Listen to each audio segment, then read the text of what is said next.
So you might have heard that big is better, but as far as paintings are concerned, I definitely reckon that's true. I really like big paintings. They're kind of like a whole window into a new world. But there's a couple of tricks that you really need to think about when you're doing big paintings. And the first one is make sure you can transport it. The number of times I've got stretcher bars made up only to find that I can't actually put them in my station wagon, and very frustrating. The other thing that you need to do with a big canvas is make sure that they're made well. Canvas sort of stretches and moves over a period, and it becomes tighter and less tight when the humidity increases and decreases. And so you need something that's really robust, because you'll be surprised at how much weight will actually be on that. And of course you don't want to have to pull your painting down and re-stretch it every couple of years, so you want to make sure it's good quality stuff. So what I mean by a good quality stretcher bar, I mean timber that's kiln dried so that the tannins and leach acids and things like that don't leach out of it. Talk to your picture framer. But I also mean, you know, that they're nice and robust stretcher bars, that they're joined properly. I actually, and this is another tip, I actually have this brace through the middle removable, so that when I'm doing large areas in the middle here, the canvas doesn't strike through and hit here and end up with a line through the picture. And then when the picture's finished, I put that bracing back in.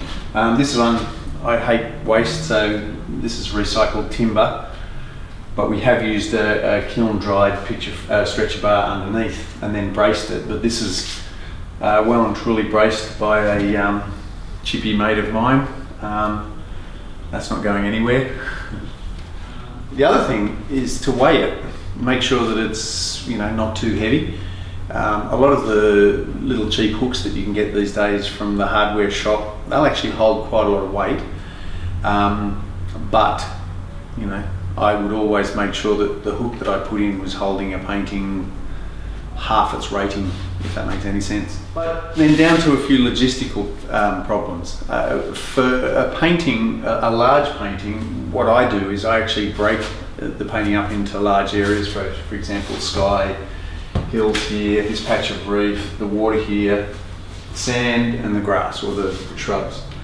And some of them are gradations in colour or tone, and so it's a really good idea to kind of block all of those things in first and map them out. But one of the problems with a big painting, especially working with acrylics, is doing a blend over a large area. So there's a whole pile of strategies that you can do to solve that problem. And one of them is to lay your canvas down flat on its face on the floor and tip a couple of litres of water on the back, spread it all out with your hands with a paintbrush or something.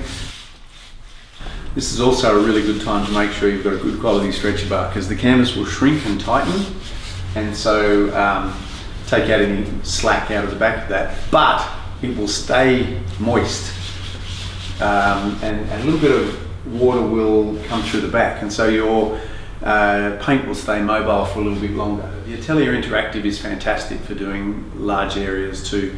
You can keep the paint open if you need to, you can lock it if you need to, and better yet, if for some reason someone rings you in the middle of doing a gradation of colour or tone, you can just spray some unlocking formula on it and open it up and start moving it around again.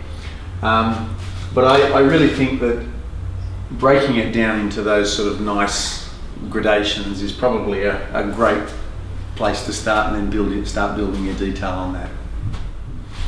Another strategy that you absolutely have to do when you're doing large areas and large gradations is to make sure you use a really big palette and lots of paint. The number of times you see people dishing out this much paint to paint a canvas 2 meters long, it won't be the first time you see that. But you really do need to sit down and work out roughly how much paint you're going to need to cover the whole thing, and then add a pile, because you're always going to lose some in the process. But lots and lots of paint, lots of paint.